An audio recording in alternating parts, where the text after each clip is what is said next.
This is a wonderful piece known as Pictures at an Exhibition by Modest Mussorgsky.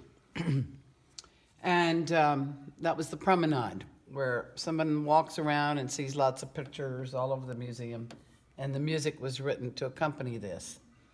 Now, I went to Juilliard as an opera singer and became a trained opera singer. However, the piano is my friend. It was my little friend when I was young, and I used to play from age 2 and 3.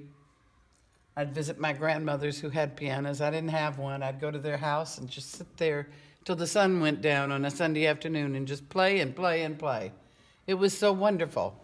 And I would hear songs in my congregation and at school, and I would try to copy them. And it's called playing by ear. And you train your ear to play. Some people give instructions to how to learn to play by ear by playing Jingle Bells with just 3 chords. And that's one way to do it. But basically, to love it is the way to do it.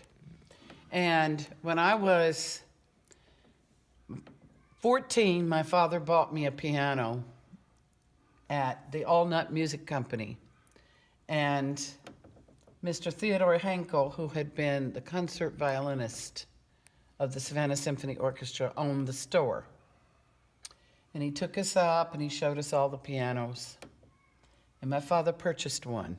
He was so proud to do that. And I was proud to have it. And we took it home, and I never got up from it. And I'm not sure all the mothers in the world and the fathers understand that music helps the IQ, especially Mozart. They found that little babies, when they hear in utero the music of Mozart, that interesting things happen. And somehow they wind up more adept at doing things. They think it increases the IQ. Whatever. I just enjoyed it and loved it. And because I played piano, I've been able to have some food on the table and survive for many years. I'm going to be 66 years old. And in all this time, I have never tired of playing the piano. Playing in the congregation, playing hymns, playing all kinds of music, playing children's music, writing music. This is just a joy, and it's because my mother would give me $5, and I'd get on my bicycle, and I'd go to my piano teacher, Mrs. James, and I'd take my lesson. And I just loved it. And Mrs. James died. Unfortunately, she passed away, and I had another teacher. And that teacher was wonderful, but she didn't get me. And so I decided, I don't like this, and I stopped taking lessons for about a year. But one day I was in a hospital as a candy striper, and I went over to the nurse's dorm and I saw a piano. Every time I saw a piano, I'd want to sit at the piano. Every time I had a friend, I'd want to know, do you have a piano? I'd want to go to their house and I'd want to play their piano. And so I went to the nurse's dorm and there was this piano, and I opened the lid of the bench and I saw some music, Clementi sonatinas in the key of C, and I'd sit down and play, and I said, oh my goodness, well, I can play this. That means, what else can I play? So I started playing again. And then when I got to college for a year, I took lessons. And then when I got to Juilliard, I had to take some lessons for a requirement. But it was thrilling for me. I didn't dread it. A lot of kids didn't like it, but I loved it. And I love the piano to this day. And I pray I will always be able to play. And somehow in the providence of Hashem, I have always had a piano. Right now, I have about 7. Some are keyboards, some are real pianos. And that's something God did. That's something God did. And I just thank God that he was able to provide for me and show me the way to go.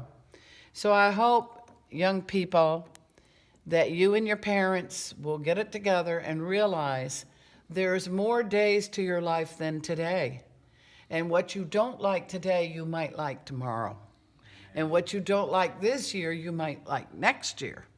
So I encourage everyone to keep studying. We have one question. Many people feel that a cross-cultural evangelist minister should be very highly paid, and he should spend almost all of his time going to congregations trying to raise his budget, and that he should then buy a big house out in Long Island and live a very high-rolling life. But with you, Mrs. Goebel, we find that you've been able to live a sacrificial lifestyle and sustain yourself like Paul did making tents by giving piano lessons. Can you elucidate on this? It's just that I don't think about it very much. Our little church needed funds, and this is a way to do it. And so I did it. I don't even think about it. Everything I have comes from him.